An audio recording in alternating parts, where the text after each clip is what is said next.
Bonjour à tous. Dans cette capsule sur les fractions, nous allons travailler la fraction d'un nombre ou la recherche d'une partie d'un tout. Ces travaux sont inspirés des documents de Marianne Small et de ceux de l'Ontario.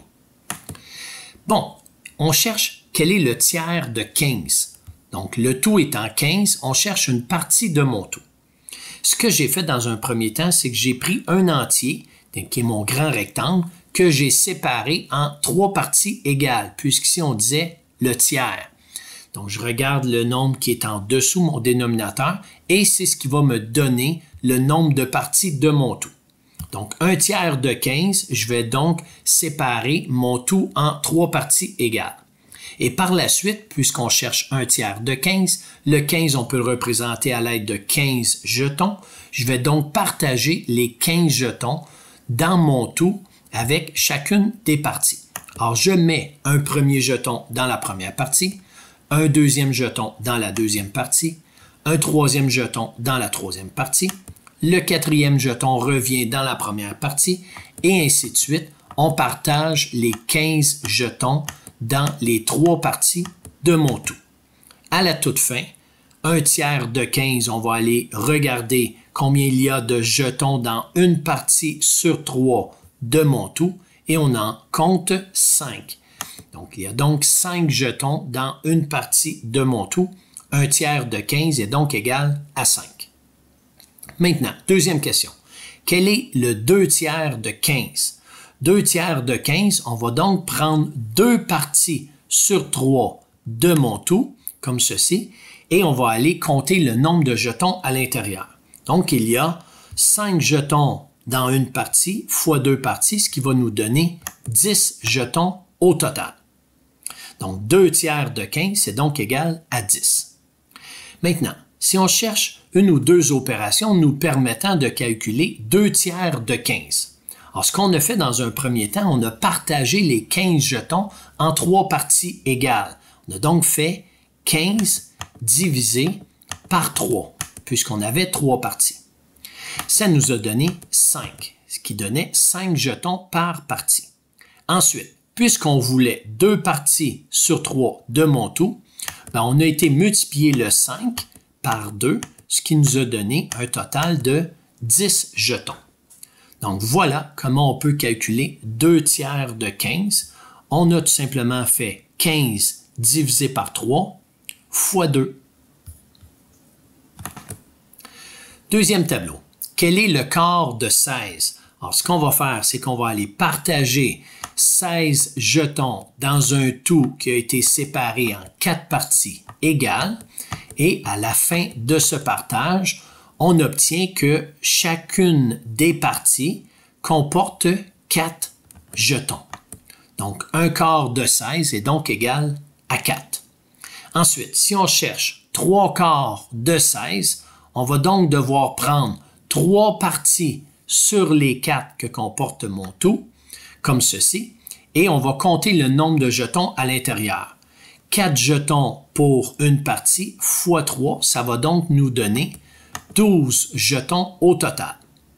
Même principe que tout à l'heure, si on veut calculer 3 quarts de 16, première chose qu'on a fait, c'est qu'on a fait 16 divisé par 4 pour trouver le nombre de jetons dans une partie, ce qui nous donnait 4. Et par la suite, on va multiplier ce nombre, donc 4, par le nombre de parties que l'on veut. Donc, vu qu'on voulait 3 quarts de 16, on en veut 3 parties, ce qui va donner 12 jetons dans ces 3 parties. Donc, voilà comment on peut trouver 3 quarts de 16. On peut aussi dire 16 divisé par 4 fois 3 pour nous permettre de trouver plus rapidement le nombre 12. Maintenant, quel est le 3/8 de 24? Alors, ce qu'on fait, c'est qu'on partage nos 24 jetons dans un tout qui a été séparé en 8 parties égales. Donc, quand on fait ce partage, on va obtenir à la toute fin que chacune des 8 parties va comporter 3 jetons. Nous, ce qu'on cherche, c'est 3/8 de 24. On va donc prendre 3 de ces 8 parties-là pour trouver ce que l'on cherche. Donc, dans 3 parties sur 8, une partie comporte 3 jetons, 3 parties vont en comporter 9. On va donc pouvoir écrire 9 juste ici comme réponse de 3/8 de 24. Maintenant, je vais aller effacer le regroupement qu'on vient de faire ici parce que ce qu'on veut faire maintenant, c'est 3/4 de 24. Donc 3/4 de 24, je pourrais refaire un entier séparé en 4 parties, mais ce que je vais faire, je vais me servir de la représentation qu'on a déjà ici. Donc si on a des huitièmes puis on veut des quarts, on va donc pouvoir les regrouper 2 à 2. De cette façon, on va avoir ici un tout qui a été séparé en 4 parties égales. Donc ici, ce qu'on prend, c'est les ovales en rouge. Donc 3/4 de 24. 1/4 de 24, c'est 6. Donc 3/4, je vais aller faire un dernier regroupement. 3/4, ça va être 3 parties sur les 4.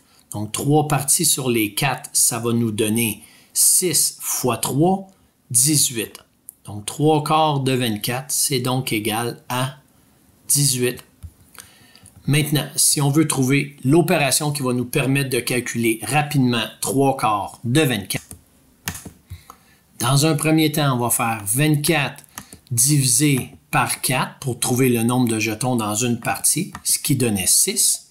Et par la suite, vu qu'on veut 3 parties sur 4, on prend 6 fois 3 qui va nous donner 18.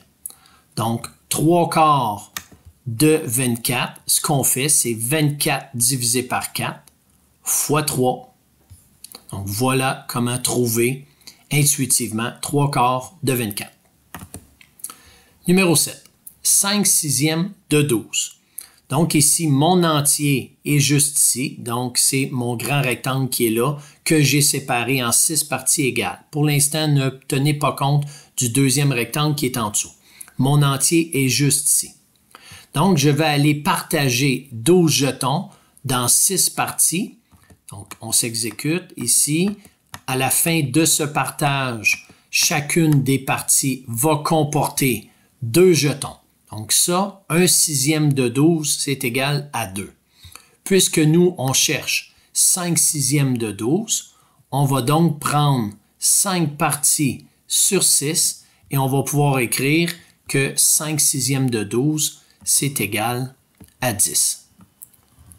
Maintenant, sachant que 5/6 de 12, c'est égal à 10, on vient de dire que 1/6 de 12, c'était égal à 2.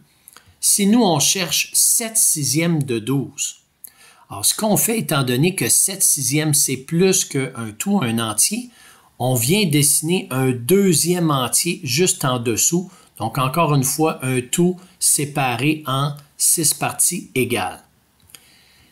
6/6 de mon tout, c'est 12. Si nous, on en cherche 7/6 de 12, on va donc placer 2 autres jetons dans une autre case, donc une autre partie de mon tout. Ici, cette partie-ci représente 1/6, 2/6, 3/6, 4/6, 5/6, 6/6. Quand je m'en vais dans le deuxième entier, c'est là que j'arrive à mon 7/6. Donc, pour calculer 7/6 de 12, on va compter le nombre de jetons qu'il y a dans cette partie. Donc ici, on va en avoir 12, 13, 14. On va donc avoir 14 jetons qui vont représenter 7/6 de 12. Pour calculer 7/6 de 12, ce qu'on fait, c'est qu'on fait 12 divisé par 6, ce qui nous donne 2 jetons par partie. Et puisqu'on en veut 7 parties, on va donc faire 2 fois 7, ce qui va nous donner 14 jetons. 7/6 de 12, c'est donc 14. Dernier tableau. Ici, on veut calculer 1/4 de 15. Donc, ce qu'on va faire, c'est qu'on va partager 15 jetons dans les 4 parties que comporte mon tout. Donc, on y va. Je partage les 15 jetons dans les 4 parties de mon tout. À la toute fin, je me rends compte que j'ai partagé ici 12 jetons et qu'il m'en reste 3 que je ne peux pas partager dans mes 4 parties qui restent. Alors, ce que je vais faire, c'est que je vais prendre chacun des jetons que je vais fractionner en quart de jetons puisqu'on a 4 parties. Donc, je fais la même chose pour mes 3 jetons. Et ce que je vais faire maintenant, c'est que je vais prendre les quarts de jetons que je vais venir partager dans mes 4 parties. Et à la toute fin, on va obtenir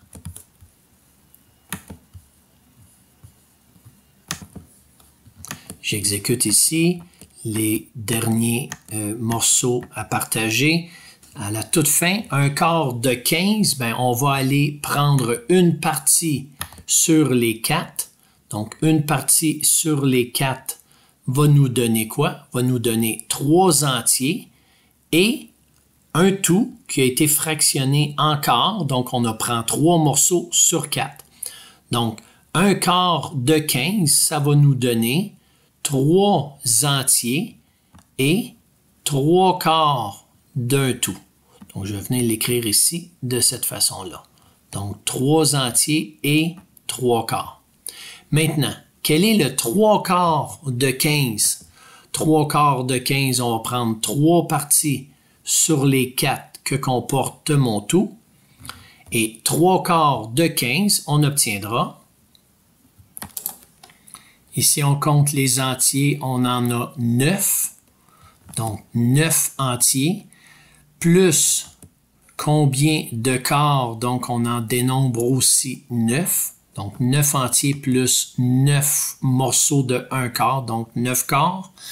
Le 9 morceaux de 1 quart, on sait que ça en prend 4 pour faire un entier. Donc, étant donné qu'on en a 9, on peut former 2 entiers avec ça.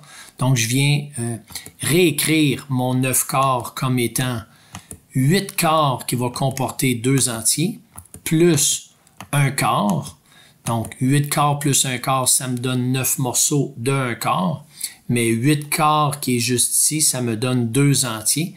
On peut donc réécrire en disant que ça nous donne 9 plus 2 plus 1 quart. Et 9 plus 2 plus 1 quart, ben, ça va nous donner 11 entiers et 1 quart. Donc, voilà 3 quarts de 15. Ce dernier numéro est un peu plus poussé, mais nous démontre encore une fois comment la représentation visuelle avec du matériel concret peut nous permettre d'effectuer une fraction d'un nombre. Voilà.